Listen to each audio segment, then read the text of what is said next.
कोण कोणाला ढेकूण म्हणतो, कोण कोणाला सरडा म्हणतो, याने विकास होणार आहे का? संजय राऊतांच्या गुलाबी सरड्याच्या वक्तव्यावर अजित पवारांचा निशाणा. अजित पवारांच्या ताफ्याला भाजपच्या कार्यकर्त्यांनी दाखवले काळे झेंडे. शासकीय कार्यक्रमात घटक पक्षांना डावललं जात असल्याचा कार्यकर्त्यांचा आरोप.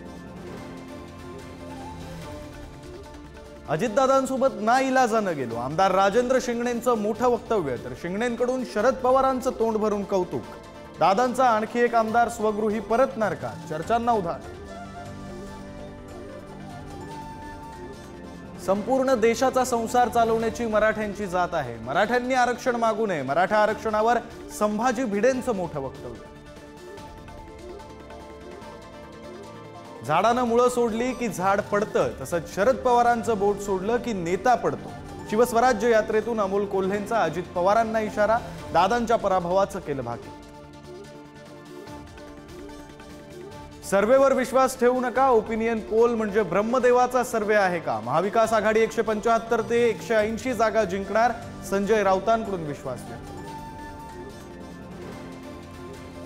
उद्धव ठाकरेंच्या भूमिकेनुसार मुख्यमंत्री पदाचा चेहरा असलेला चांगला. पंतप्रधान पदासाठी राहुल गांधींचं नाव जाहीर केलं असतं तर आणखी 25 ते 30 जागा वाढल्या असत्या. राऊतांची ठाम भूमिका. मुस्लिम समाजाबद्दल केलेलं वक्तव्य चुकीचं नाहीच. रामगिरी महाराजांचं स्पष्टीकरण, तर रामगिरी महाराजांच्या वक्तव्याचं समर्थन करणाऱ्या मुख्यमंत्र्यांना हटवा. काँग्रेसच्या हुसेन दलवाईंची मागणी. राजीव गांधींच्या जयंतीनिमित्त मुंबईच्या षण्मुखानंद सभागृहात 20 ऑगस्टला काँग्रेसचा मेळावा. मल्लिकार्जुन खरगे, शरद पवार, उद्धव ठाकरे, रमेश चेन्नीथला राहणार उपस्थित.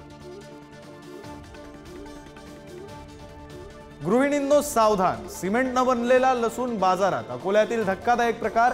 वजनात फसवणूक करण्यासाठी सिमेंटच्या लसूणांचा वापर.